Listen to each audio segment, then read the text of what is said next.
In December 1985, the peaceful community of St. Croix Falls, Wisconsin, was rocked by a violent crime that would remain unsolved for nearly 40 years. On the early morning of December 12, 1985, Yvonne Menke, a 45-year-old mother of 4, was found slain in the stairwell of her apartment building.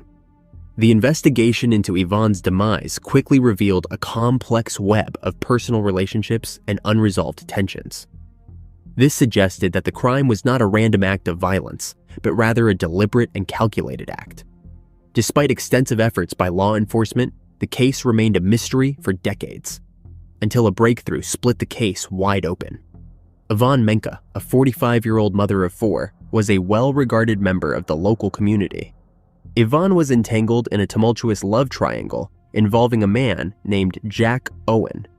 Yvonne and Owen were in a relationship that was complicated by his involvement with another woman. This love triangle would set the stage for the tragic events that were to unfold.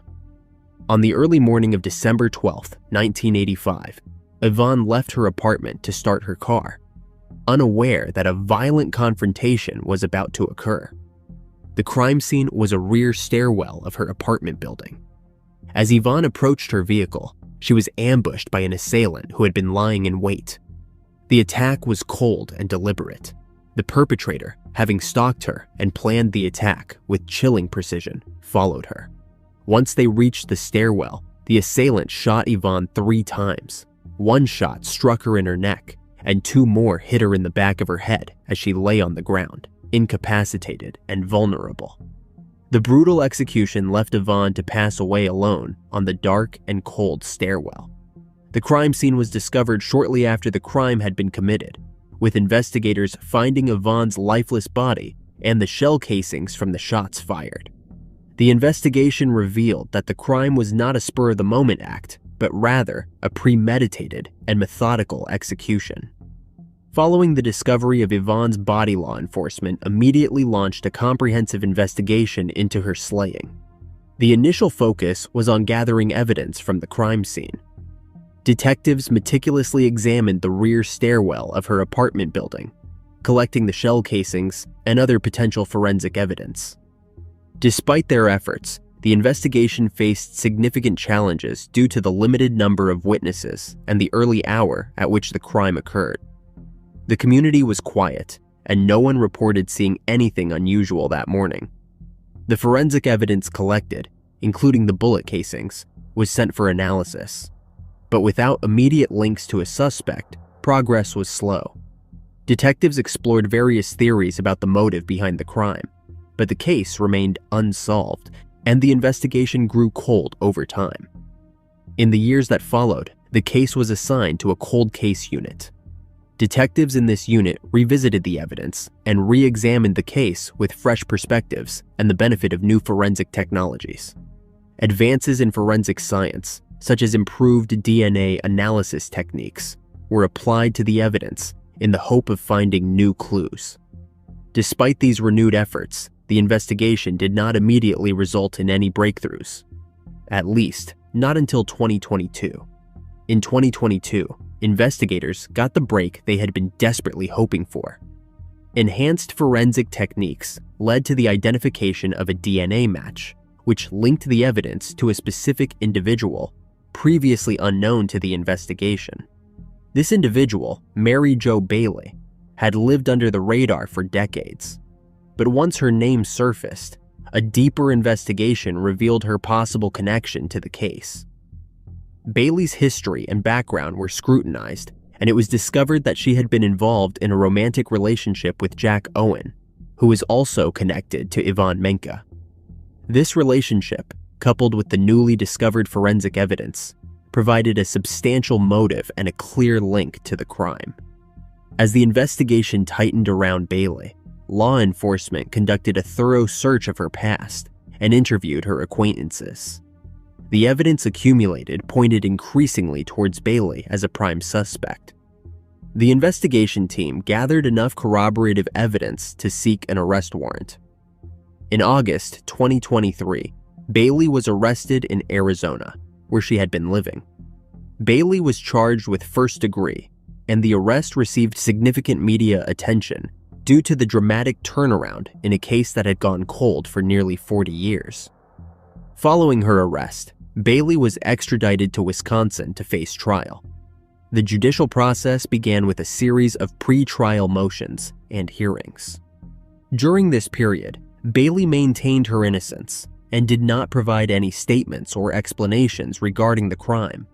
The trial, which took place in 2024, was highly anticipated and closely followed by the public, with many hoping for justice for Yvonne Menke and her family after decades of waiting. Mary Jo Bailey was sentenced on July 2, 2024, to life in prison. She will be eligible for parole in 20 years. The resolution of the case brought a sense of closure to Yvonne's family, who had lived with the pain of her loss and the uncertainty of an unsolved crime for years. Before Bailey's sentence was announced, 3 of Yvonne's children, Julie Connors, Sue Raska, and James Menke Jr., provided statements. Julie said, "You waited in a dark stairwell to maliciously take the life of my mom. You sentenced us to a life filled with pain, sadness, and hurt." James Jr. said, "To me, this is not justice. She got to lead her life. We did not live ours. But it is as close as it is going to get. So now we can finally put this behind us. But Bailey should never be let out again." In May 1996, Laura Lollie Winans and Julianne Julie Williams set out for a serene getaway in Shenandoah National Park in Virginia. But what was meant to be a peaceful retreat would turn into a horrifying nightmare. The couple disappeared, and after weeks, the search for the missing women culminated in a heartbreaking discovery. With advancements in forensic technology, the case was reignited, and a breakthrough would finally unravel decades of questions. Lollie Winans and Julie Williams lived lives centered on their love for nature and dedication to helping others. Lollie, who was 26 at the time, had a dynamic personality that seemed made for the wilderness. Growing up in Grosse Pointe, Michigan, she came from a privileged background, but felt more at home in hiking boots than in the structured world she had known. After leaving her traditional college education, Lollie found her calling at Unity College in Maine, a school that emphasized environmental studies and sustainability. There, she trained to become a wilderness guide and worked with at-risk youth, using nature as a tool for healing and growth. 24-year-old Julie had just graduated from Carleton College in Minnesota, where she earned a degree in geology. Julie's connection to nature was deeply academic as well as personal. She wanted to dedicate her life to studying and protecting the environment. The two women had met through shared circles in the outdoor community, and their relationship grew out of a mutual love for nature. They complemented each other, Lollie's outgoing nature balanced by Julie's quieter presence. Together, they planned a trip to Shenandoah National Park in May 1996 as a way to celebrate their love and take a break from their busy lives. But what should have been a peaceful trip ended in unimaginable tragedy. As the sun set on May 24, 1996, the peace of Shenandoah National Park was disrupted. Lollie Winans and Julie Williams, who had been relishing their getaway, had promised to check in with their families regularly. When days passed with no word from them, concern began to mount. By May 29th, Julie's worried parents reported them missing to local authorities, prompting a search that would eventually lead to a devastating end. Park rangers, assisted by local volunteers and state troopers, scoured the trails and campsites where Lollie and Julie were last known to be. Their task was daunting, as the vast expanse of the park, combined with the dense foliage and rugged terrain, made the search challenging. It was not until June 1st that the search yielded a breakthrough. Rangers, their concern growing with each passing hour, combed through a more secluded part of the park near the Skyland Resort. Hidden away in the underbrush near the edge of their campsite, the Rangers found the bodies of Lollie and Julie. The scene was chilling. The women were found with their throats slashed, their bodies nude and exposed, left in a manner that spoke of a violent and deliberate act. Early on in the investigation, the focus shifted to Daryl David Rice, a man with a troubling past. Rice, a local resident with a known history of violence against women, became a prime suspect. Authorities noted that Rice had previously been accused of attacks in the same park, which seemed to draw a troubling connection to the brutal slayings. Rice was charged, and the case seemed to be heading toward a resolution. But the investigation faced a major setback. In 2004, the prosecutors dropped the charges against Rice when DNA evidence conclusively failed to link him to the crime scene. The revelation was a crushing blow for those seeking justice for Lollie and Julie. In the wake of the investigation's standstill, the breakthrough finally came in 2021, nearly 25 years after Lollie Winans and Julie Williams were found lifeless. The FBI's Richmond field office, driven by advances in forensic science and a commitment to solving the cold case, took a fresh look at the evidence.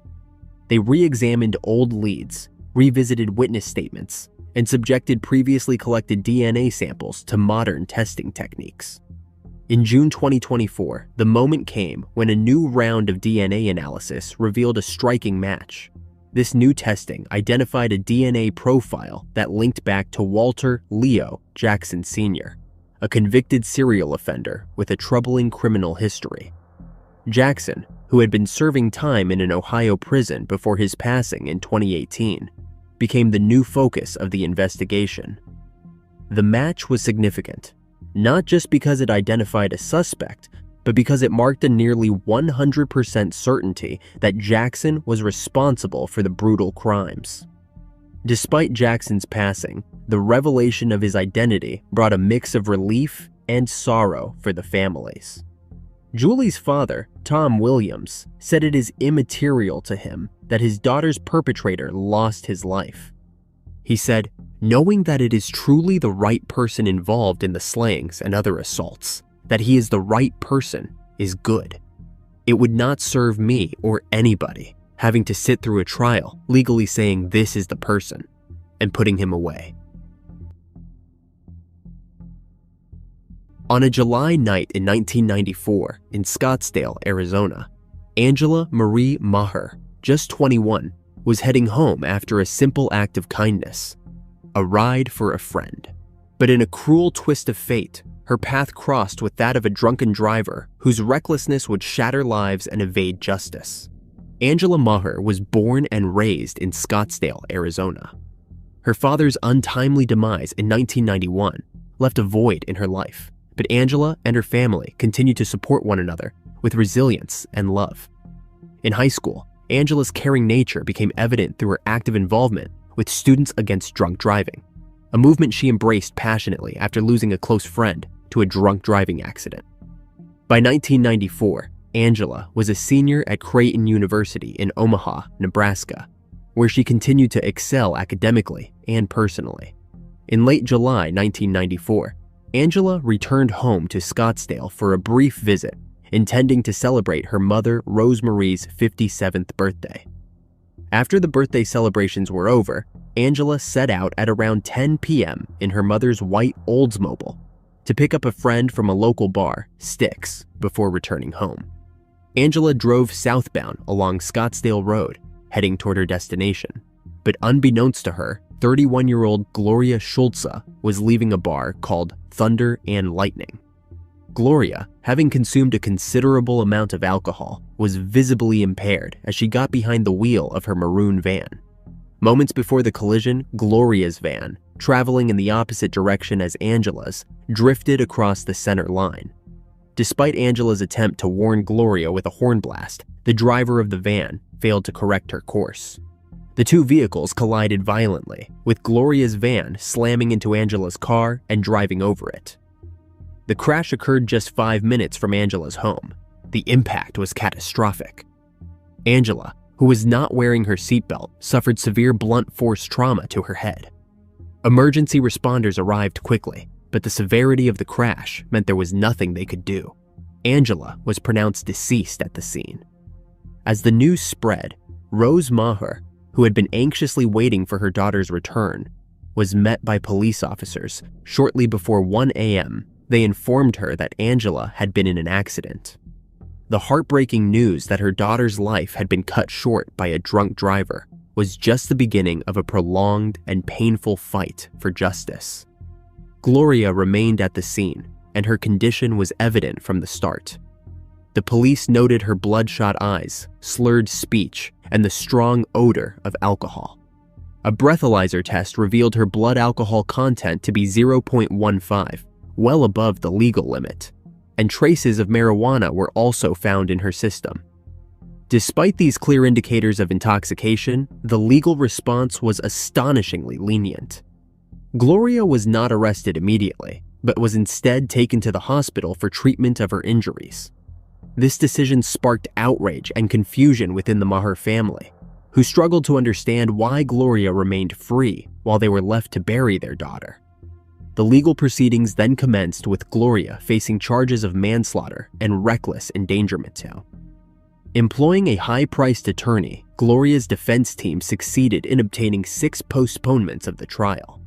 Throughout this period, Gloria was ordered to submit to substance testing and report to the court weekly, but she began to miss appointments and failed to comply with these requirements.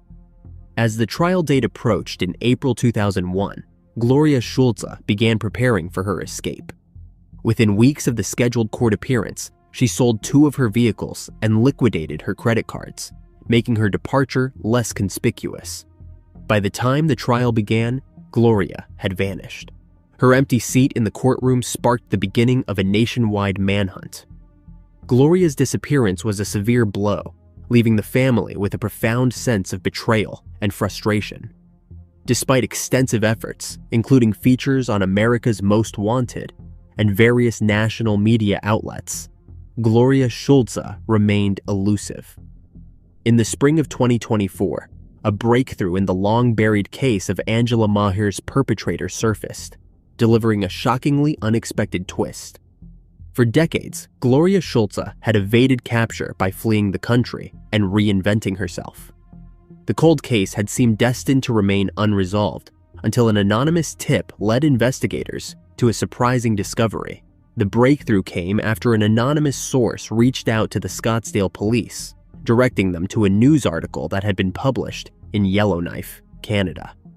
This article was an obituary for a woman named Kate Dooley, who had lived in Yellowknife and had passed away from cancer in December 2019. The article detailed Dooley's life in Canada, including her involvement in local community events and her work in the mining industry. The name Kate Dooley was a significant clue. Through further investigation, it became evident that Kate Dooley was, in fact, Gloria Schulze, the elusive drunk driver who had fled the United States in the wake of her fatal crime. Gloria had successfully evaded the American justice system by adopting a new identity and starting a new life far from her past.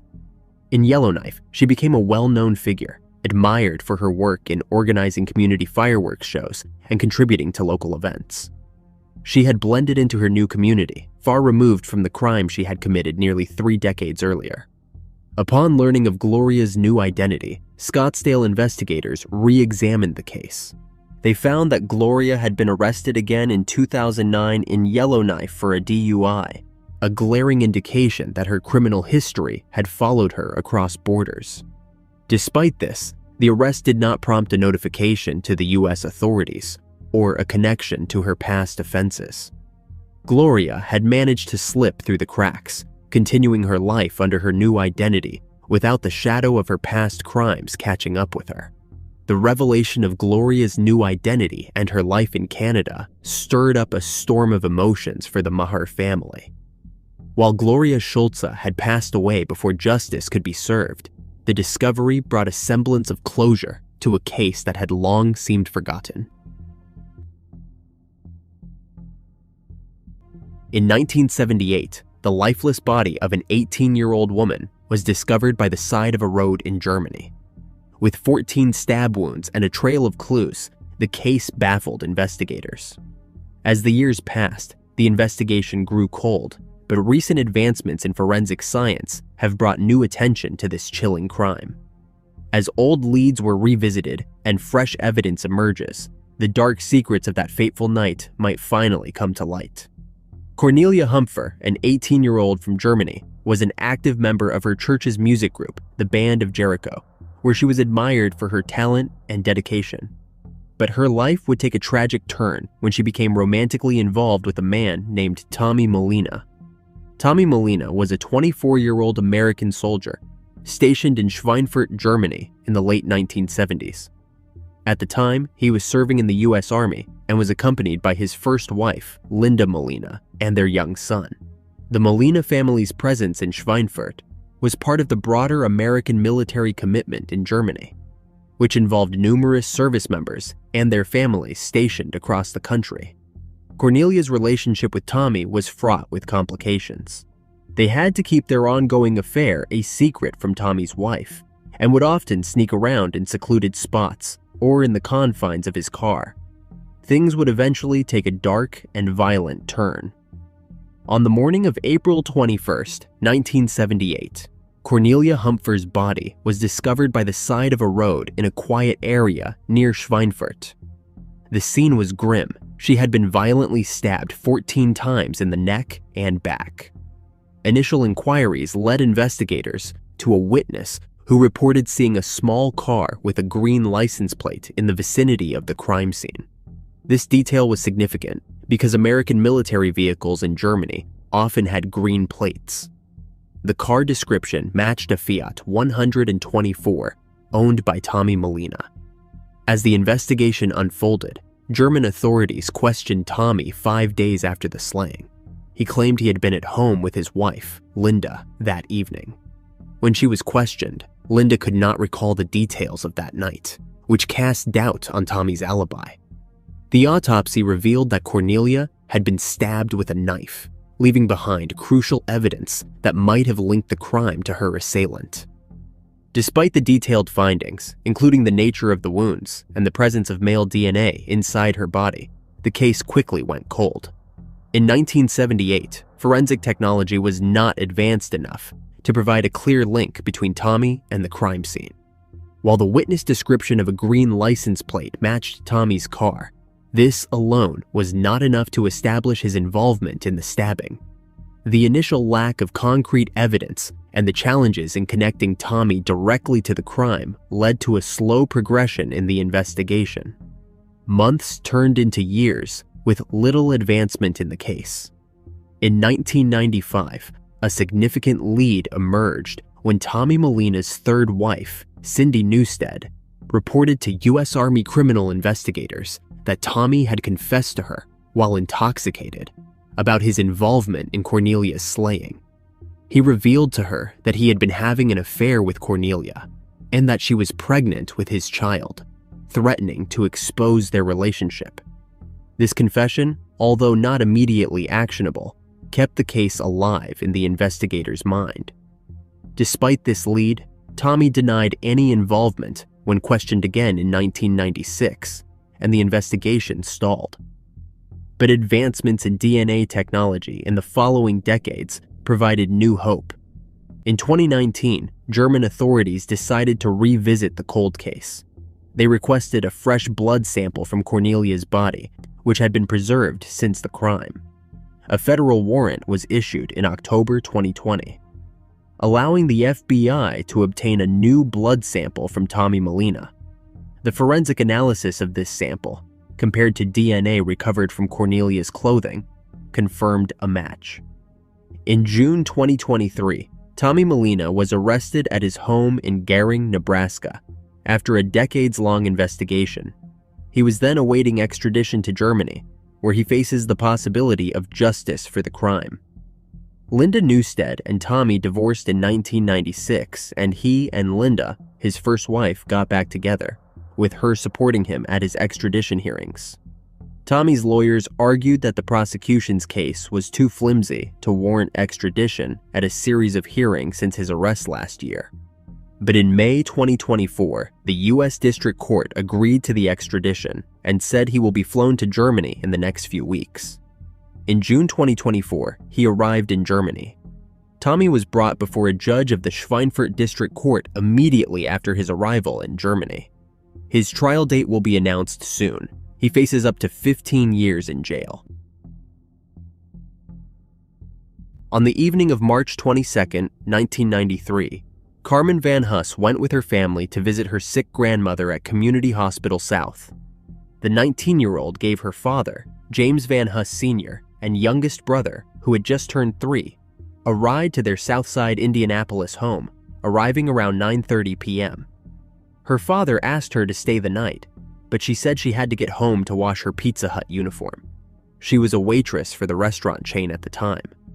2 days later, on March 24th, Pizza Hut managers were worried after Carmen missed days of work and did not answer her phone. They looked up the emergency contact on her employment application and reached her father. James went to his daughter's apartment and found a scolding note on her door. The door was also unlocked. Inside the apartment, he found a horrific scene. The Marion County Sheriff's deputies were called to Carmen's Turtle Creek North apartment in the 8,200 block of Harcourt Road, just south of St. Vincent Hospital, at around 7:30 p.m. on a report of an unconscious person.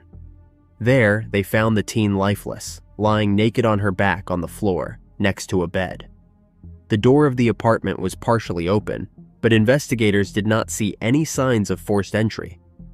The deputies saw signs of a struggle inside the apartment, including a knocked-over table, clothing thrown on the floor, a large pool of blood near Carmen's head, and blood splatters around her body.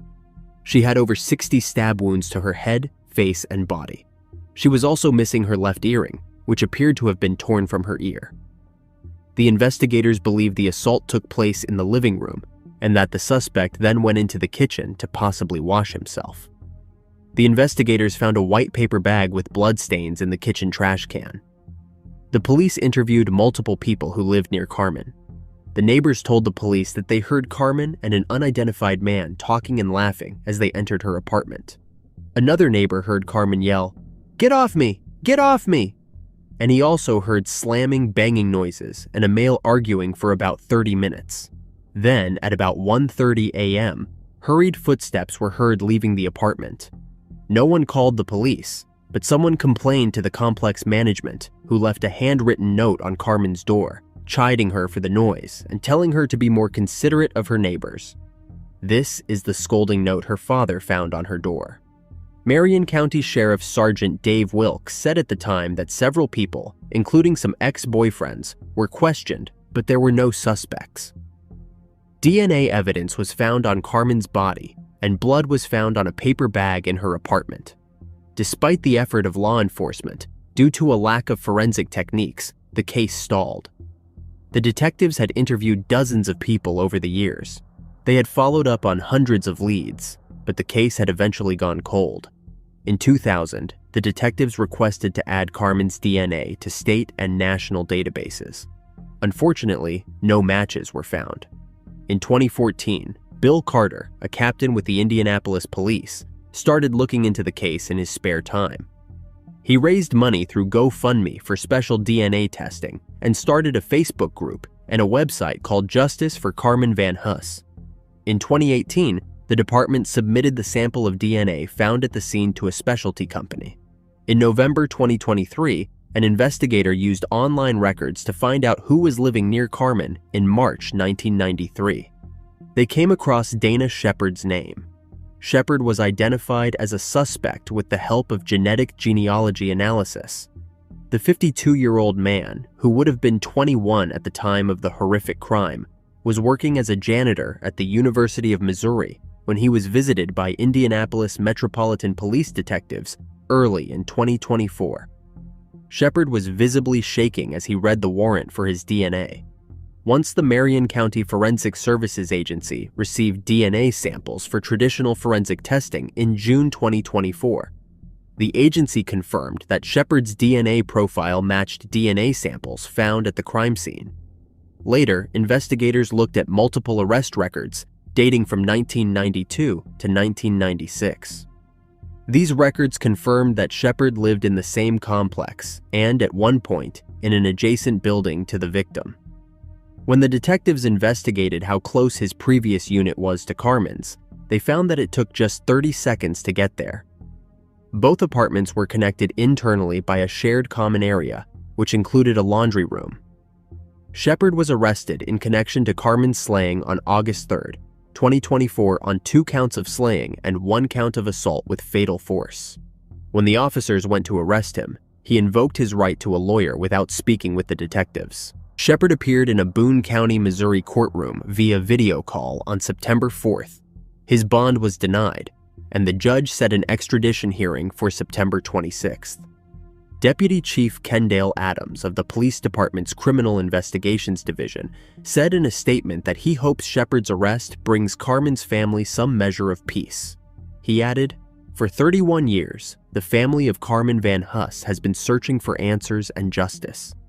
Carmen's family spoke at a press conference and said that they are grateful for those who helped solve the case. Carmen is missed by many people, including cousins who loved her like sisters and an aunt who loved her like a daughter. But many details of the case remain unknown, such as whether Carmen had planned to meet with her perpetrator in her apartment or had met him spontaneously. Carmen's brother, Jimmy Van Huss, said in a statement, "For my dad to have to find his daughter after what was brutally done to her makes this day bittersweet. I wish he was here to see it." Their father had passed away years back. Her family members said they are saddened that she was not able to graduate from college or get married. The family hopes that more cases will be solved thanks to DNA and genetic genealogy. Jimmy said, "We would love a bill, a law, a procedure, something in Carmen's memory to get the attention other cases deserve." On October 22, 2016, while firefighters in Lexington, Kentucky were taking part in training, they spotted vehicles on the floor of the river using a sonar radar. Many of them were stolen vehicles, however. One raised alarm for LFD District Chief Chris Warren. It was a 1967 Ford Fairlane that was very badly decayed and rusted. There were no identification markers on the car anywhere. Once the car was removed, the department discovered what Fayette County Coroner Gary Ginn described as scant skeletal remains and a woman's purse. Multiple other items were also found inside. The authorities immediately tried to identify the remains, but were initially unsuccessful. In 2017, District Chief Christopher Warren began to dedicate his every waking second to identify the remains. He began sifting through hundreds of missing person cases from 1968 to 1975 and located a missing persons case in Ohio, but the DNA markers were inconclusive. Warren searched thousands and thousands of missing persons reports until one day he found a blog that somebody said that was one of their family members. In July 2018, Chief Warren discovered the blog post and connected with the family. He shared with them what he found and slowly connected the dots. He was able to obtain DNA from a third-generational niece that was sent to NAMUS for comparison. Those results were inconclusive. Coroner Ginn said, "In order to match DNA, you have to have another person who has DNA on file, and if you do not have the file, you will never find the person." In June 2020, bone structures and DNA samples were sent from DNA Labs Internationals in Florida to Parabon Nanolabs in Virginia for additional profiling. It was not without complications, though. The first round of DNA sent to the lab had exploded during the transition, completely compromising the samples. It took another year before a second round of DNA could be sent back to Parabon Nanolabs for testing. It was like seeing the light at the end of the tunnel for Warren when he received the results in August 2024. The DNA was a match for Martha Smith Helmick and her sister, Flora Smith Helmick. 57-year-old Martha and her sister, 52-year-old Flora, were orphans, and they married 2 brothers. Both sisters were widowed by the year they disappeared, in August 1973. They were working as housekeepers at the time for a war veteran named John Keaton, who was 81 years old. On the night they had disappeared, on August 3rd, John was driving the sisters to his family reunion in Dabbled, Kentucky, in his light green 1967 Ford Fairlane. John was noted to have been poor at driving at the time, as he had received several traffic citations. He had gotten into an accident sometime before the trio's disappearance. They never showed up at the reunion, and they were reported missing, and had been missing ever since. The multiple items that were found inside the vehicle led to the identification of Martha. Items such as bones of a foot inside pantyhose, an elevated shoe that Martha used to wear, a coin purse that had items inside the family confirmed. Also, a gray dress Martha wore at the time of her disappearance, and a key that was traced back to a trailer Martha lived in, but disposed of years ago. A piece of the puzzle toward confirming Martha's identity was a fractured tibia bone that had never healed correctly, which she needed corrective shoes for. Because of the fractured tibia, one of her legs were shorter than the other. Coroner Jin said that they believe all 3 victims drowned in the accident. Chief Warren said, "The day that I got confirmation the DNA was proven, that was an amazing phone call I got to make. To call Cathy, a niece of Martha's, and her family, and says it is over like they are coming home." Chief Warren said, "So many moments throughout the entire investigation that if one thing had not happened, if this one thing had not happened, there would be no case. She is like an aunt to me at this point, like my Virginia mom. That whole family is fantastic. I love being around them and talking to them. We will always be in touch, there is no doubt." In August 2024, Martha's remains were returned to her family in Bridgewater, Virginia. The family held a small funeral and laid her to rest in the family cemetery next to her husband. The remains of her sister and their employer have never been found. Authorities have closed the cases of Martha, Flora, and John after concluding that an accident had occurred. The bodies of Flora and John have never been found, but it is suspected they had perished alongside Martha in the Kentucky River.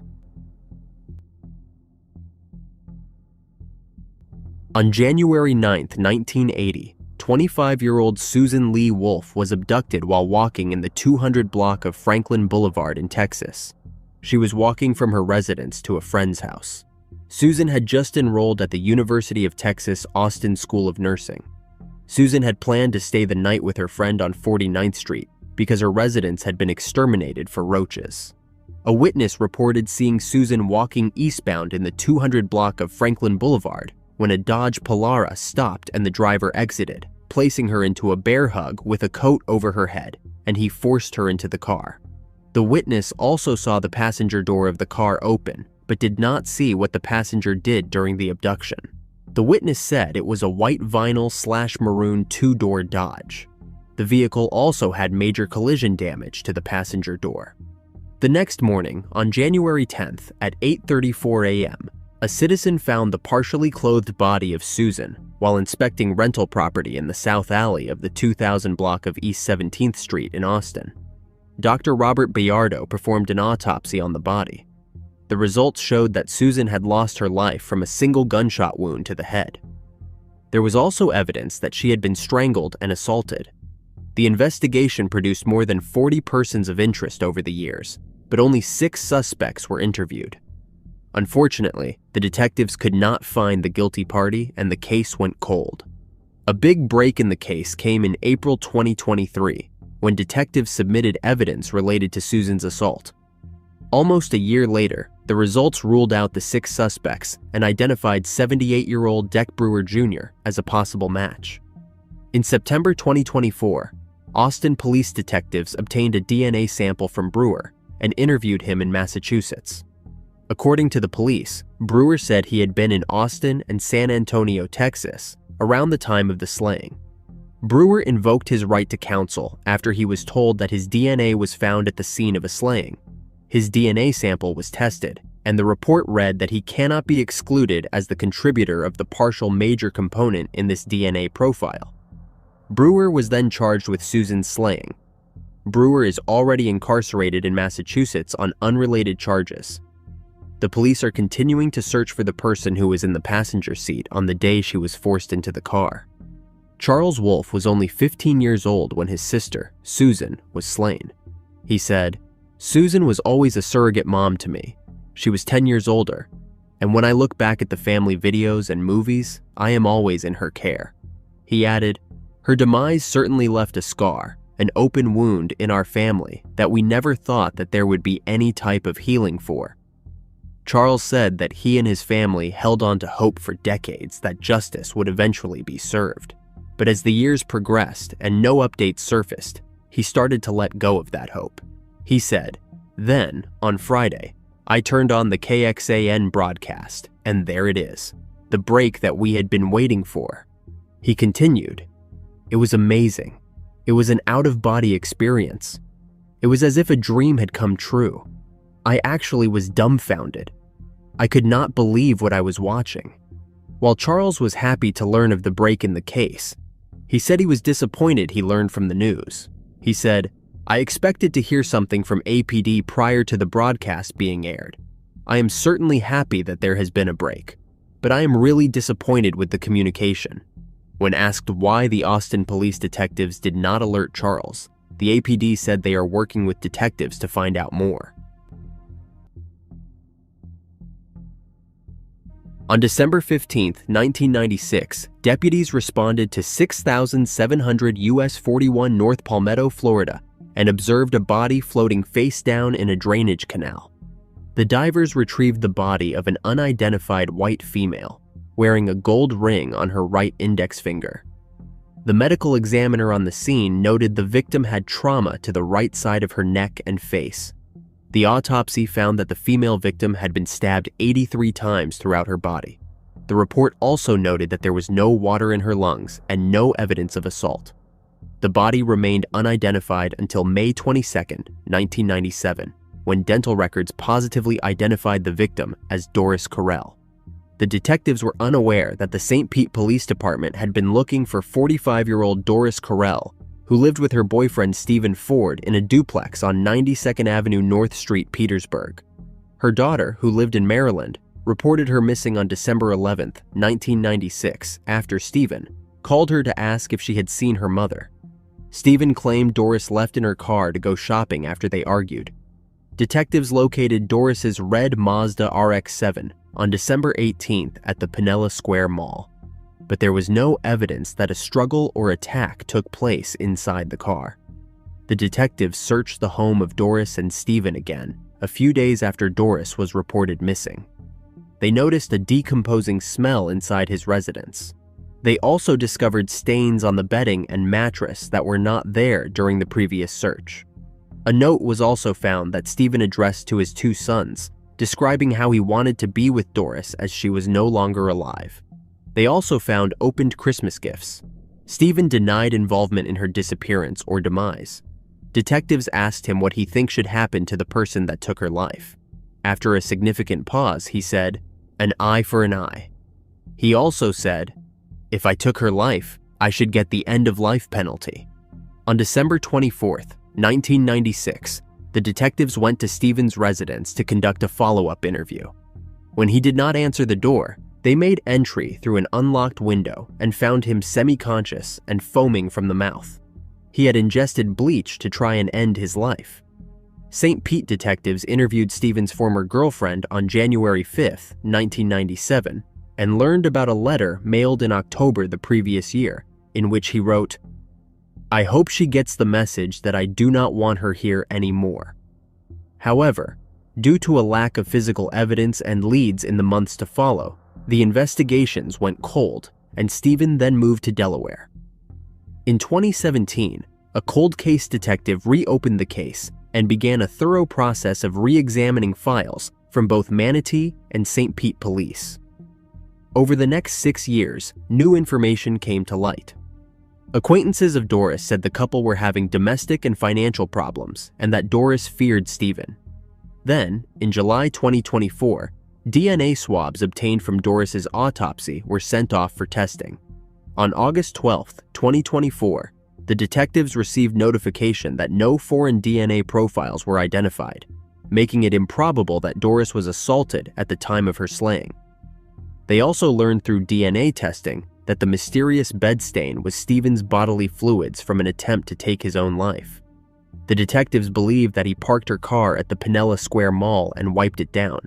Detectives also learned that he rented a storage unit the day after Doris went missing. He moved all of her jewelry, clothing, and photos to the unit so that her daughter could not get it. The cold case detectives noted that his behavior showed a clear pattern of consciousness of guilt. Stephen also deliberately tried to mislead investigators, and because of his attempts to end his own life, it led investigators to believe that he was the one responsible for ending Doris's life and disposed of her body in Manatee County. On August 16, 2024, with the help of the Delaware State Police, he was taken into custody during a traffic stop near his home in Georgetown, Delaware. He was extradited and booked into the Manatee County Jail on August 30th. According to Florida Attorney General Ashley Moody's office, Stephen stated that his past has come up to haunt him after his arrest. Doris's daughter, Laura Gaddy, said, "He was the prime suspect. Detectives just worked through everything until they figured they had a good, substantial case to go ahead and make an arrest." Laura said the following about the upcoming court proceedings: "I am going to learn of new things that I do not know, and I will be able to ask the questions that I have. Questions she hopes are answered when Stephen Ford goes on trial." She said why he did it with the weapon that he used, the purpose of doing it, and then disposing of her body. A suspicious black bag was left smoldering on an Atlanta, Georgia street and was found by horrified locals. Deputies responded to the intersection of Whitfield Road and Stitcher Road on December 6, 2007. There, they discovered the burning bag. When they opened the bag, they found partial human remains inside. The remains were partial, as the hands, feet, and head were missing. It was determined that the remains belonged to an adult black woman, but she could not be identified. Because of this, it left investigators with more questions than answers. The case quickly went cold. For nearly 2 decades, this case has remained a mystery. A closer look at the case and advancements in DNA technology finally led to a breakthrough in 2023. The DNA was sent to labs in Virginia and Houston for analysis as part of a renewed focus on cold cases. The investigators said those results were then sent to the GBI Crime Lab for comparison.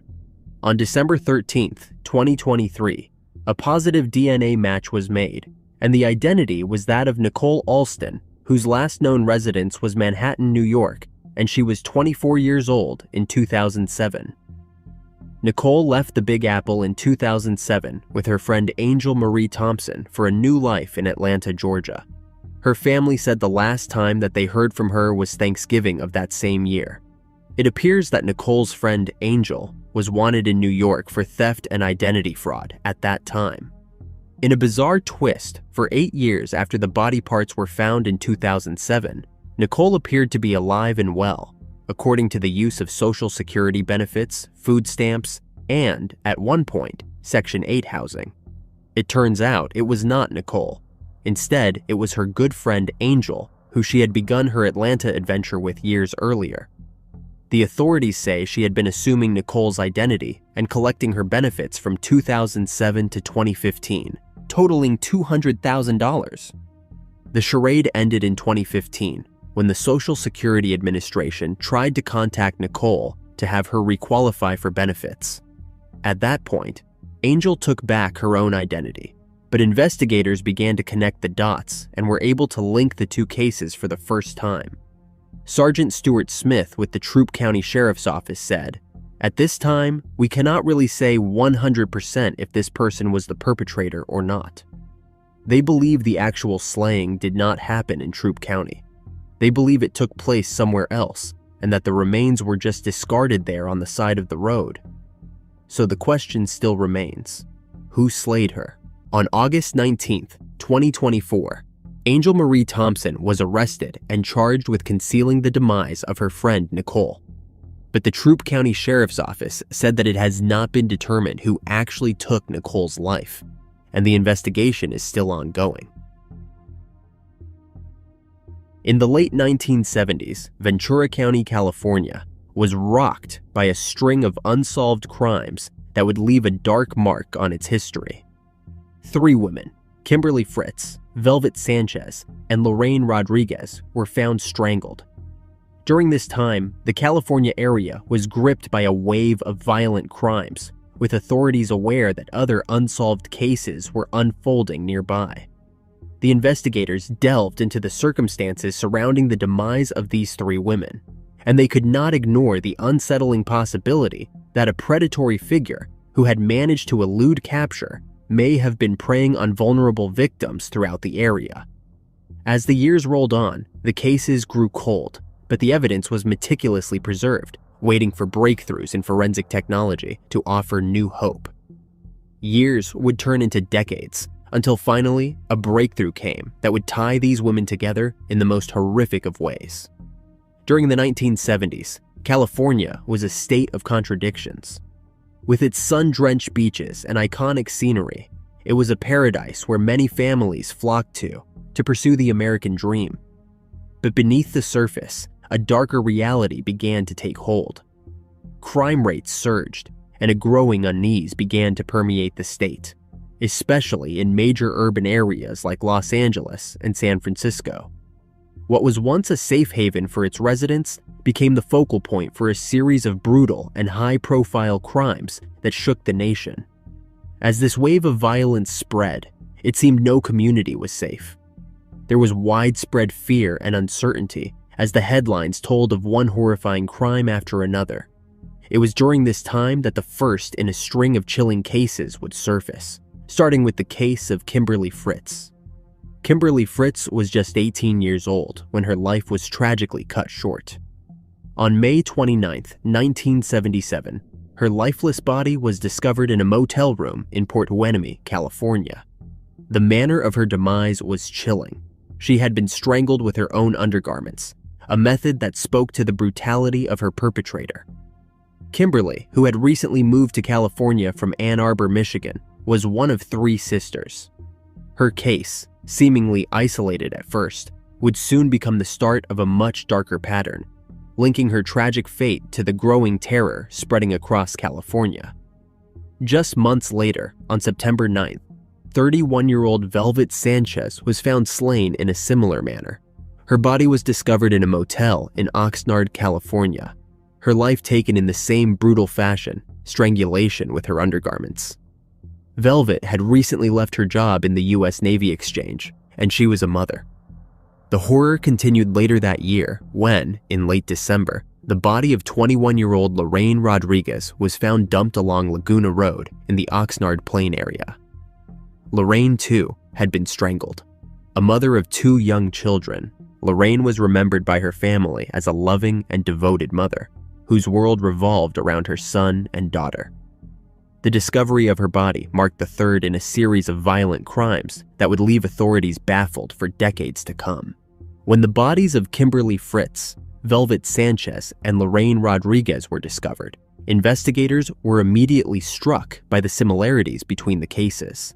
Each woman had been strangled with her own undergarments, and their bodies were arranged in identical, degrading positions. These shared characteristics led Dr. Ronald Kornblum, the coroner medical examiner at the time, to publicly suggest in 1978 that a single individual was likely responsible for all 3 slayings. This theory was compelling, especially in an era when the concept of a serial offender was just beginning to enter the public's consciousness. The FBI's Behavioral Science Unit, the precursor to the modern understanding of criminal profiling, was still in its infancy. And the study of serial offenders was largely uncharted territory. Investigators relied heavily on patterns and gut instincts, rather than the psychological profiling techniques that would develop in the years to come. As the investigation progressed, detectives came across troubling inconsistencies that cast doubt on the theory of a single perpetrator. While the methods of strangulation and body positioning were consistent, subtle differences in the evidence surrounding Lorraine Rodriguez's slaying began to surface.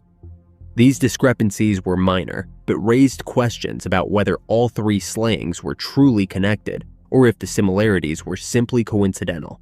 These doubts were only emphasized by the limitations of the time. The lack of a clear suspect or strong leads made it difficult for investigators to sustain public interest in the cases. What also added to the difficulties for detectives was the scarcity of witnesses and credible leads. The victims, all of whom were prostitutes, led transient lifestyles that made it difficult for investigators to piece together their final movements. Kimberly, Velvet, and Lorraine came from different backgrounds, but were drawn into a world where prostitute work was less a choice and more a means of survival. They were driven by economic hardship, lack of support, or challenging personal circumstances. The details of their lives are scarce, leaving only fragments of who they were beyond their professions.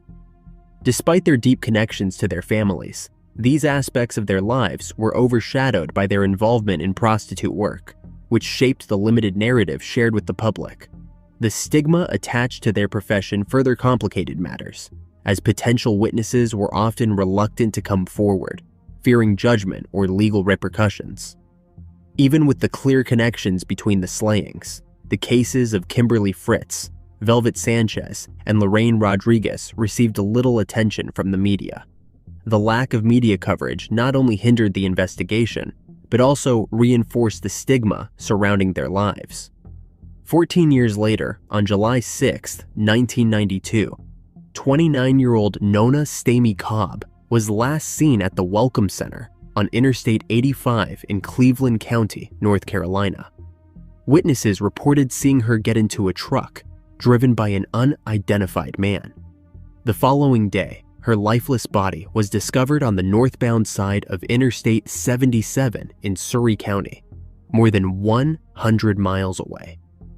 Nona had been strangled, a detail that immediately drew parallels to the California slayings. Like the victims in Ventura County, Nona was a prostitute, and her body had been left near a highway. This was a pattern that told investigators that a methodical and calculating offender was responsible. Given the similarities, investigators initially believed Nona's demise might be linked to Sean Patrick Goebel, who had been arrested in 1995 for a series of similar crimes. But when DNA evidence from her crime scene was tested, it revealed a different story entirely. Goebel was ruled out as a suspect, and Nona's case remained unsolved for nearly 3 decades. The breakthrough in the investigation began with advancements in DNA technology. This provided investigators with a new tool to re-examine old cases. In the case of Nona Stamey Cobb, whose case had remained unsolved, since 1992, investigators decided to take another look at the DNA evidence collected from the scene. Using advanced techniques, they were able to generate a complete DNA profile from the biological evidence found on her body. This profile was then entered into CODIS.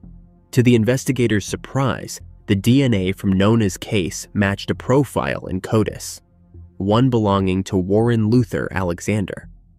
Warren Luther Alexander was born on January 12, 1951, and his early life appeared quite ordinary. Growing up in Oxnard, California, he attended local schools throughout the 1950s and 1960s. Like many young men of his generation, he enlisted in the military, serving in the U.S. Marine Corps during the tumultuous Vietnam War era, a period that left many veterans grappling with post-traumatic stress and challenges in readjusting to civilian life.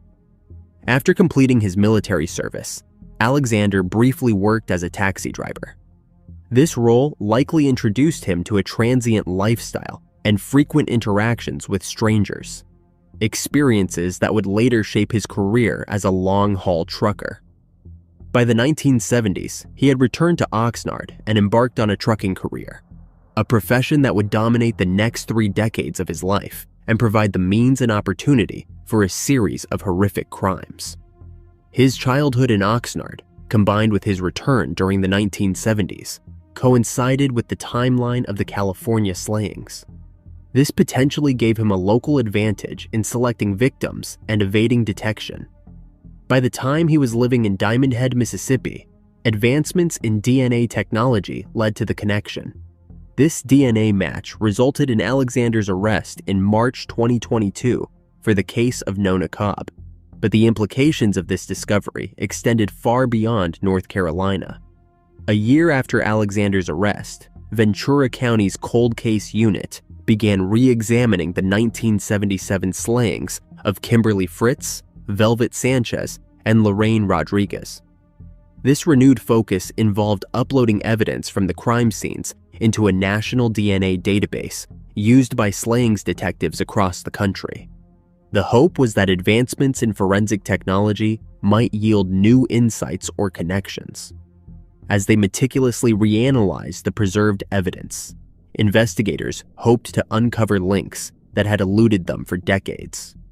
This effort led to a match with Warren Luther Alexander's profile, connecting his DNA from Nona Cobb's case to the crime scenes in California. Alexander's DNA became the crucial link that finally solved the cold cases from 1977, bringing renewed hope for justice for the victims and their families. Despite the seriousness of the charges, the Ventura County District Attorney's Office has opted not to pursue the end-of-life penalty for Alexander. District Attorney Eric Nasarenko explained that pursuing capital punishment would extend the timeline of the case significantly, and with aging witnesses, there is an urgent need to proceed. Instead, the prosecution is seeking a life sentence without the possibility of parole. Alexander's legal proceedings were put into motion, with his arraignment commencing in Ventura County Superior Court on August 21st, 2024, where he pleaded not guilty.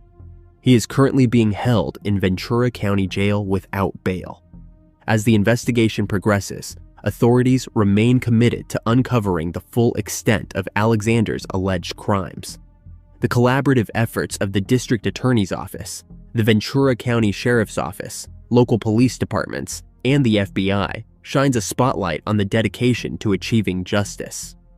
The arrest of Alexander also unearthed a disturbing trend that the Federal Bureau of Investigation, FBI, has been monitoring since the early 2000s. As investigators continue to dig deeper into Alexander's past, they are uncovering a history that aligns with the profiles of other identified serial offender truckers. In 2004, the Oklahoma State Bureau of Investigation alerted the FBI's Violent Criminal Apprehension Program, VICAP, after discovering a concerning number of women whose lives were taken and then found along highways. This prompted VICAP analysts to examine similar cases across the nation. Their findings revealed hundreds of violent crimes spanning decades, many sharing common characteristics. The victims were predominantly women engaged in high-risk activities such as prostitute work, hitchhiking, or substance abuse. The bodies were often discovered along or near highways, particularly at truck stops or rest areas. The nature of these cases frequently crossed jurisdictional lines, complicating investigations and connections between them. In response to these alarming discoveries, the FBI launched the Highway Serial Slayings (HSK) initiative in 2009. Recognizing the need for a coordinated approach, this program aims to collect and analyze data on highway-related slayings, identify potential serial perpetrators operating across state lines, coordinate efforts among local, state, and federal law enforcement agencies, and provide resources to help solve these intricate cases. Since its inception, the initiative has identified over 850 victims and around 450 potential suspects. The identification and arrest of Warren Luther Alexander offer a measure of closure for the families of Kimberly Fritz, Lorraine Sanchez, and Velvet Rodriguez, who have awaited answers for nearly 5 decades. But the investigation is far from over, and the possibility of more victims is unfortunately extremely likely. As authorities diligently continue their work, they are not only pursuing justice for these women, whose lives were tragically cut short in 1977, but also striving to uncover any additional victims who may have fallen prey to Alexander's violent actions. Given the similarities between the California slayings and the case of Nona Stamey Cobb, it is likely that detectives will uncover further crimes committed by Alexander, ensuring that all victims receive the recognition and justice they deserve. A young woman, full of life and on the brink of celebrating her 24th birthday, would have her future stolen in a moment of unimaginable violence. Christin Cassels, a 23-year-old from Hawthorne, Florida's life was tragically taken, just 5 days before her birthday. The shooting occurred in the garage of her boyfriend's residence, leaving her family and community devastated by the sudden loss. Her story, marked by love, tragedy, and unanswered questions, remains etched in the hearts of those who knew her. Christin Cassels entered the world on April 25, 1993, in the small town of Hawthorne, born to Randy and Brenda Warnick Cassels. During her school years at Hawthorne High School, Christin was not just a student, but an active participant in various activities. She excelled in softball, weightlifting, and was a dedicated member of the Future Farmers of America. Her Sundays were often spent at Eden Baptist Church, where she was a regular attendee, reflecting her strong ties to her community. After high school, Christin embarked on a career in healthcare, working as a medical assistant. Life in Hawthorne was simple yet fulfilling for Christin, as she balanced her professional responsibilities with her personal life. Yet, beneath the surface of her seemingly idyllic life, an unforeseen shadow was slowly creeping in, one that would soon shatter the peace she had known all her life. On the brink of her 24th birthday, the life Christin had carefully built began to unravel. On April 21st, 2017, what should have been an ordinary evening for Christin and her boyfriend took a horrific and unforeseen turn. The couple had spent the day enjoying the warm sands and calming waves of a Florida beach, soaking in the simple joys of life. As they returned to their Central Florida home, the peace of the day lingered, the kind of contentment that comes after a day well spent. Christin, always mindful of her responsibilities, remembered she needed to grab her scrubs for work the next morning. She stepped out of the car, unaware that her life was about to be violently interrupted. As Christin approached the house, a group of individuals emerged from the shadows, their intentions cold and calculated. They were there to rob the home, and their presence turned the once tranquil atmosphere into one of immediate and paralyzing danger. Christin, sensing the threat, instinctively began to move toward the safety of the house, where her boyfriend was waiting, but safety was a fleeting notion that night. Without warning, the sound of gunfire pierced the air, shattering the silence of the night and the sense of security that Christin had always known. In a desperate attempt to escape, Christin was struck in the back by a bullet. The moment was chaotic, terrifying, and filled with an unimaginable sense of betrayal by the world she had known. The gunfire was relentless. Her boyfriend, shocked and horrified, ran outside in a desperate bid to protect Christin and their home. In the chaos, he returned fire, but the damage had already been done. Christin lay mortally wounded. Her boyfriend, though physically unharmed, was left to grapple with the emotional and psychological scars of witnessing the brutal end of the woman he loved. As the assailants fled into the night, they left behind more than just the remnants of a botched robbery. They left a community in mourning, a family in deep despair, and a future that Christin would never get to live. For years, the family of Christin has been unwavering in their pursuit of justice, determined to see those responsible for her tragic demise held accountable. Leading this effort has been her mother, Brenda Cassels, who has become a vocal advocate. She was tirelessly demanding answers and refusing to let her daughter's memory fade. Despite the passage of time and the pain of loss, Brenda's resolve has never faltered. After a grueling 7-year investigation, their perseverance has finally paid off. The Alachua County Sheriff's Office, working diligently to piece together the events of that fateful night, announced a major breakthrough in the case. 3 suspects were arrested in connection with Christin's slaying, marking a significant milestone in the long quest for justice. These arrests have brought a sense of hope to a family that has endured years of uncertainty and grief. On July 15, 2024, the first suspect, Kenneth Altador, was arrested in Fort Lauderdale with the assistance of the Broward County Sheriff's Office. Just a day later, on July 16, Blake Jackson was apprehended in Hollandale Beach, also in Hollywood, Florida, again with support from the Broward County Sheriff's Office. Both Altador and Jackson are currently being held in the Broward County Jail. awaiting extradition to Alachua County, where they will face charges related to Christin's demise. The third suspect, Nikinson Perrin, adds another layer of complexity to the case. Currently serving time in a federal prison in Seattle, Washington, on unrelated charges, Perrin has also been charged in connection with Christin's case. Despite the logistical challenges posed by his incarceration in another state, authorities are moving forward with the case, determined to bring all involved to justice. The detectives continue to work tirelessly, seeking to uncover every detail of the crime and gather additional evidence. As we reflect on the life of Christin Cassels, we are reminded that justice, though delayed, is not forgotten. The arrests in her case bring a glimmer of hope to her family and community, who have long sought answers. Christin's story is a poignant reminder of the fragility of life and the relentless pursuit of justice that continues even in the face of unimaginable loss.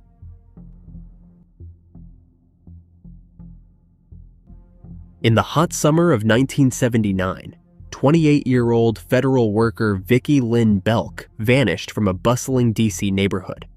After years of relentless pursuit and advancements in forensic technology, the chilling truth behind Vickie's tragic fate has finally come to light. Vickie became the first in her family to graduate from college, earning a Bachelor of Arts degree in education from St. Augustine College in Raleigh, North Carolina. Her academic achievements paved the way for a career as a management analyst at the Department of Agriculture in Washington, D.C. Outside of her professional life, Vickie was known for her warmth and generosity, deeply involved in her community through Oakland Baptist Church in Alexandria. Her commitment to education and community service extended beyond her own achievements, as she inspired others through the Vickie Belk Foundation, dedicated to supporting graduating seniors with scholarships. Tragically, Vickie's promising future and dedication to helping others was abruptly shattered by a senseless and violent crime in 1979. On August 28, 1979, Vickie's boyfriend, James Hill, reported her missing after she failed to return home to Suitland, Maryland, from her job. The following evening, a local teenager cycling through the Bryans Road area of Charles County, Maryland, made a grim discovery: Vickie's body lying just 20 feet off the roadside in a wooded area. Responding to the teenager's 911 call, the police swiftly determined the tragic circumstances surrounding Vickie's demise. The Baltimore medical examiner's findings confirmed she had been assaulted and fatally shot, turning what began as a missing person case into a slaying investigation. In Vickie's case, meticulous evidence collected at the crime scene and during her autopsy, including items such as her pantyhose, brown shoes, hair samples, nail clippings, jewelry, bra, dress, and slip, were carefully preserved in storage. Even after the extensive efforts by detectives, no suspects surfaced during the initial months and years of investigation. In the early 2000s, advancements in DNA testing provided a new glimmer of hope. Several pieces of evidence were re-examined, leading to the discovery of a partial male DNA profile on Vickie's dress. But at the time, the technology was still not sufficiently advanced to integrate this profile into databases for comparison with potential suspects, and the case went cold once more. Then, decades later, further advancements in forensic technology finally provide a pivotal lead. In 2022, the Charles County Sheriff's Office utilized state-of-the-art DNA testing on Vickie's preserved clothing. This updated testing yielded a male DNA profile from the DNA found on her dress, a critical development that could be entered into CODIS. This DNA profile was compared against existing records, resulting in a match with Andre Taylor. Taylor had a significant criminal history spanning decades. Following Vickie's tragic slaying in 1979, Taylor accumulated numerous arrests in the District of Columbia. Many of these arrests were for non-violent offenses, with some of them dismissed entirely. One of the most serious incidents happened in April 1989, when Taylor was charged with a violent slaying by D.C. police for fatally shooting a man during a street robbery. Although he was only found guilty of carrying a pistol without a license in that case, his criminal record was extensive, and had at least 10 prior convictions. Taylor's encounters with the law continued into the 2000s, leading to several more arrests. At some point during this period, his DNA was entered into CODIS, which would end up linking him to Vickie's case. On June 27, 2023, 63-year-old Taylor was arrested in connection with the slaying of Vickie. At the time of his arrest, Taylor was living in a DC nursing and rehabilitation facility, coping with failing health and having lost one leg. After a 9-day trial, it took a jury just 2 hours to deliver a guilty verdict on July 18, 2024. On August 23, 2024, Andre Taylor was sentenced to life in prison for taking the life of Vickie Lynn Belk. A young man lost his life outside the River Crossing apartment complex in Texarkana, Texas, on June 17, 2014. 25-year-old Xavier Rollins, a beloved son and Army veteran's mother, faced many struggles in her relentless pursuit of justice. The incredible breakthrough years later would finally provide answers in a case that once seemed unsolvable. Xavier, born to Charlotte Rollins, was a beloved son who shared a close bond with his mother, spending much of his time with her. Their relationship was characterized by love and mutual support. But everything changed on June 17, 2014, when Xavier was fatally shot outside the River Crossing apartment complex on College Drive. At just 25 years old, he had been out of the Army for 4 years, working to build a future for himself. Despite the initiation of an investigation into his case, no substantial leads emerged, leaving the case unsolved and Charlotte grappling with her immense loss. The case grew cold, but her determination to seek justice did not waver. On June 17, 2022, 8 years after Xavier's demise, she organized a balloon release in hopes of reigniting interest in the investigation and encouraging anyone with information to come forward. This poignant event was not just a tribute to Xavier, but also a call to the community to remember the impact of violence and to support families like hers who are left searching for answers. She expressed the following, encapsulating the longing for closure that she and countless other families endure. If someone came forward, I would know my prayers have been answered.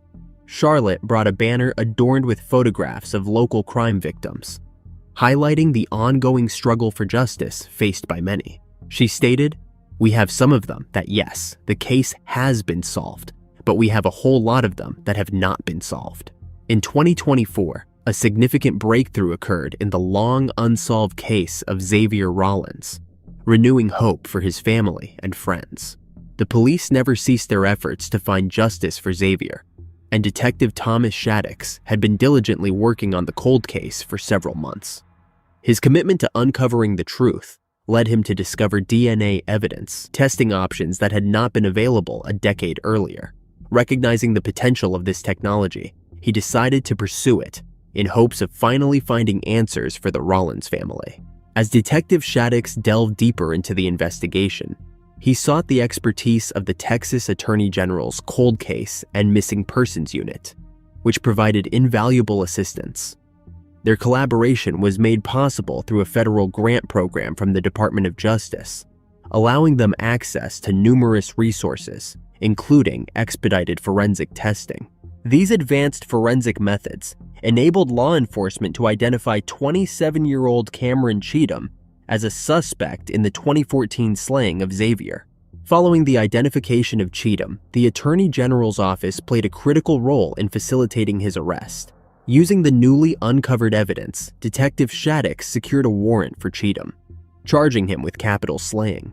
Cheatham was not difficult to locate, as he was already in custody at the bi-state jail, serving time for a felony probation violation warrant stemming from his arrest in September. This fortunate turn of events allowed the police to expedite the legal process and ensure that justice was being sought for Xavier.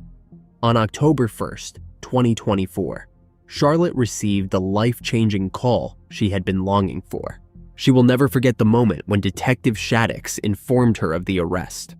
Charlotte recalled, her voice filled with emotion. And he said, "We made an arrest, and I just went to screaming and hollering and yelling. I mean, you would have thought that I had just had a baby for the first time. That is what that felt like. It is like, okay, I'm about to get justice for my baby." She added, "I have got 30 to 40 shirts with his picture on it. Everywhere I went, he was going to see his face." Following his arrest, Cheatham was booked on the capital slaying charge, with his bond set at an impressive $1 million. The prospect of a trial ahead brought a sense of purpose and closure, reigniting the hope that had flickered throughout the years.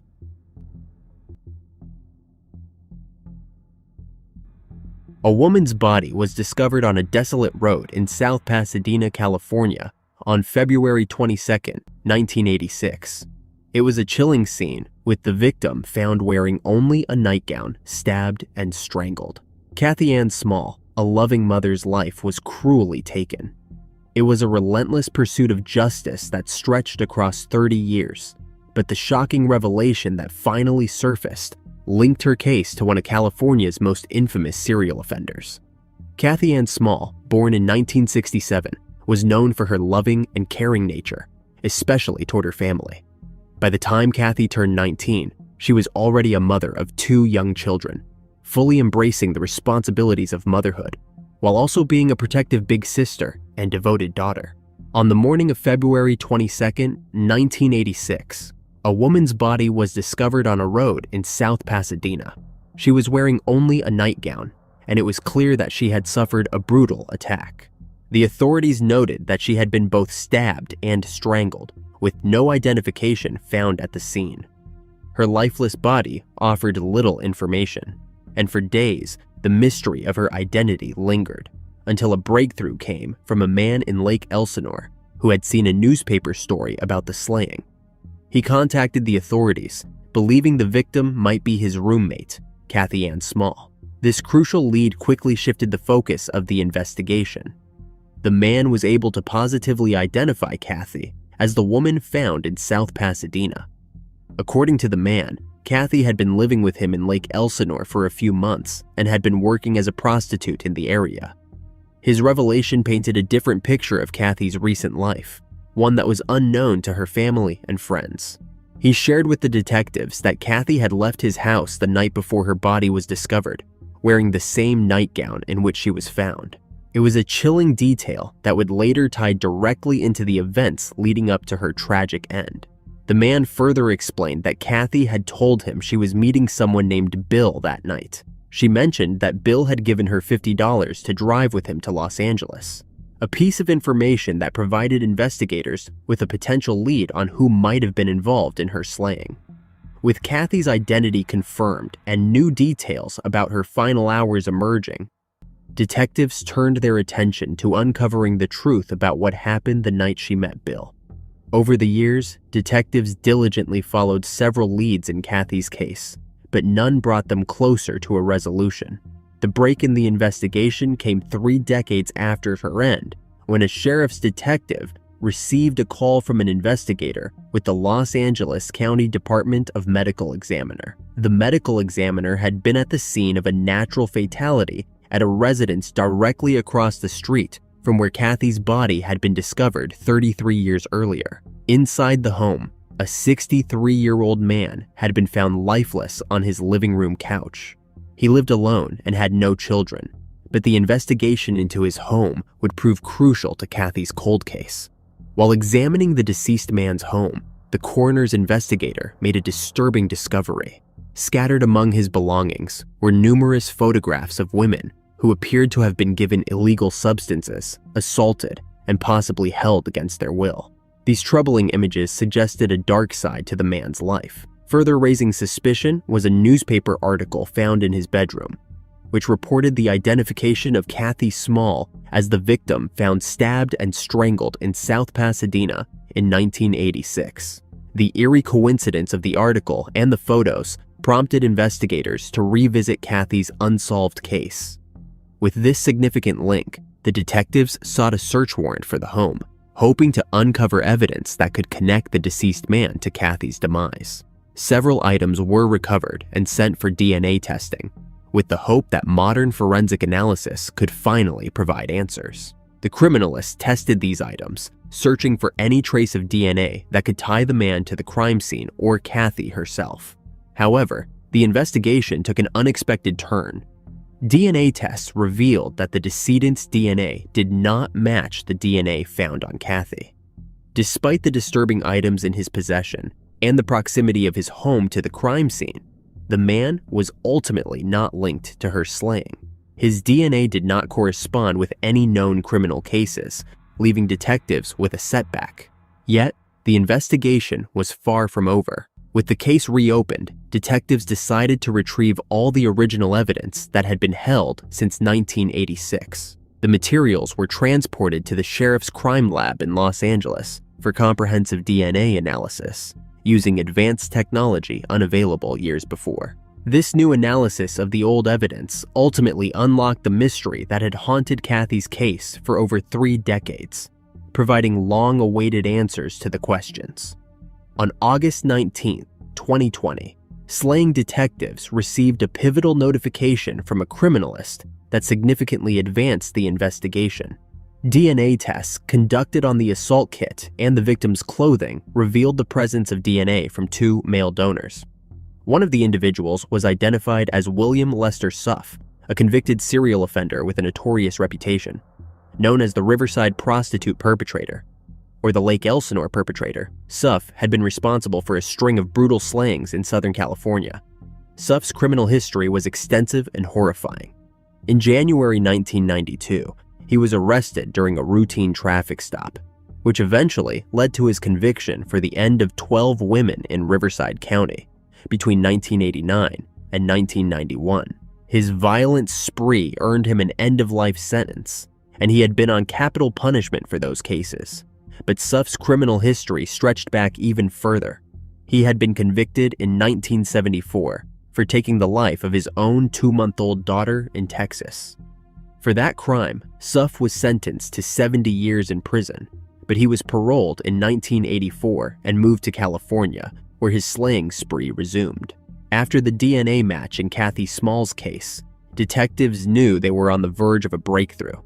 In May 2022, Suff was transported from San Quentin Prison to the Los Angeles County Sheriff's Department Men's Central Jail for questioning. Over the course of 2 days, the detectives interviewed him about Cathy. During these interviews, Suff confessed to ending her life and provided disturbing details about her final moments. His confession also included admissions to some of his previous slayings in Riverside County, further solidifying his brutal legacy. William Lester Suff remains on execution row at San Quentin State Prison, where he is awaiting execution for his convictions. A press conference was held in August 2024. Lieutenant Thomas read a statement from Cathy's younger sister, Deanna Larson, who lives out of state. Deanna was 10 at the time her sister lost her life, but said that she sensed her sister was trying to get her life on track. She said in her statement, "Before she could take another step forward, her life was ended. The man who ended my sister also destroyed me, my family, and the family of others. I do not know why Cathy decided to go with Bill Suff on the night of her slaying. I have spent almost my entire life trying to figure out who took the life of my sweet sister. I think of her every day." A young mother was brutally slain in her Sacramento, California apartment on August 28, 1980. A horrifying crime scene marked by 13 stab wounds and a terrified 1-year-old crawling through the aftermath became one of the city's most enduring unsolved cases for over 4 decades. The investigators faced many challenges in identifying Helen Terry's perpetrator until they finally made an arrest decades later. Helen Terry was a 27-year-old mother living in the Orangewood West Apartments on Wyndham Drive in Sacramento. Known for her devotion to her family, Helen was a loving and hardworking mother who was determined to provide the best life possible for her 1-year-old son. At the heart of Helen's life at the time was an ongoing paternity suit involving Robert Terry, believed to be the biological father of her son. Helen was seeking child support from Robert, hoping to secure financial stability for her child's future. On August 28, 1980, a neighbor witnessed a disturbing scene unfold outside Helen's apartment. the neighbor saw a man pounding aggressively on her door, followed by the unmistakable sounds of chaos from within the apartment. Shuffling noises and blood-curdling screams echoed through the walls.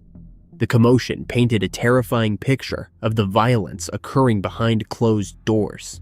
Fearing for her own safety, the neighbor hesitated to intervene and was unable to call the police, as she did not have a phone of her own. Shortly after, another resident in the complex complained of water leaking from the ceiling into their unit. When the apartment manager entered Helen's apartment to investigate the source of the leak, he stumbled upon a horrifying scene. Helen had been brutally stabbed 13 times and was left to her end on the bathroom floor. The water that had caused concern was from a running faucet, adding to the disarray of the crime scene. Her 1-year-old son was found alone in the apartment. Crawling through the aftermath of the vicious attack, the police were immediately called to the scene, and investigators quickly began piecing together what had transpired. Bloodstains were scattered throughout the apartment, and furniture was overturned, indicating a violent struggle had taken place. It was clear that Helen had fought desperately against her attacker before succumbing to her fatal injuries. Despite the clues left behind, including the chaotic state of the apartment and the extensive blood evidence, identifying a suspect would prove to be a challenging task. Sacramento police launched an intense investigation into Helen's slaying. They combed through the evidence, interviewed residents, and pursued every possible lead in hopes of catching the perpetrator. A $2,500 reward was offered to encourage anyone with information to come forward. However, despite the efforts of law enforcement and the community's desire for justice, no suspect was identified. The case gradually grew cold, as detectives found themselves unable to develop any tangible leads or witnesses to push the investigation forward. Years went by with no answers, and Helen's case remained one of Sacramento's many unsolved cases. However, in 2016, hope was reignited when an investigator from the department's cold case unit decided to take a fresh look at the evidence. With advances in DNA technology, investigators were then able to re-examine the physical evidence collected from the crime scene in the hope of finding new leads. As the cold case team processed the old evidence, a major breakthrough occurred. DNA found at the crime scene of Helen pointed to a familiar name, Robert Terry, the man Helen had been embroiled in a paternity and child support dispute with at the time of her demise. This discovery immediately raised suspicions, as Robert had been a figure in Helen's life during a tumultuous period, but he had never been formally charged or named a suspect in the years following her slaying. Despite the promising DNA evidence linking Robert to the crime scene, detectives faced significant challenges. They needed more than just a DNA match to build a solid case against him. Investigators found themselves in a difficult position, knowing that while the DNA provided a potential lead, it was not enough to definitively place Robert at the scene of the crime at the time it occurred.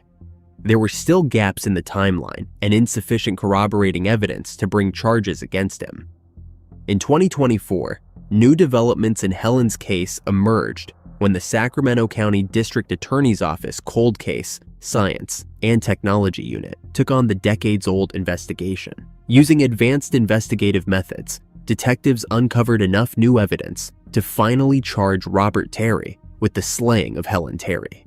On September 27, 2024, 81-year-old Robert, residing in Rancho Cordova, was arrested and booked into Sacramento County Jail. Authorities have not yet confirmed whether Robert was the biological father of Helen's 1-year-old son. Their contentious relationship, compounded by the unresolved paternity dispute, remained at the center of the investigation. The police continued to examine their interactions and what role the paternity issue may have played in the motive behind the slaying. Robert Terry is set to appear in court for a bail hearing on October 17th, where further details about the case may come to light. His arrest at this late stage in life brought a shocking conclusion to a cold case that had stumped detectives for over 4 decades. Helen's brother, John Mays, said, "She was very kind, very loving. That is why we cannot even imagine something like that even happening to her. Totally uncalled for. We have been wondering since day one, and this is the first little bit of hope that we have had since then, and we are going to take it to the max. We had suspicions, but cannot really do anything about suspicions. When it did come down to us, it was like a big relief, like something we have known all along, but could never prove it.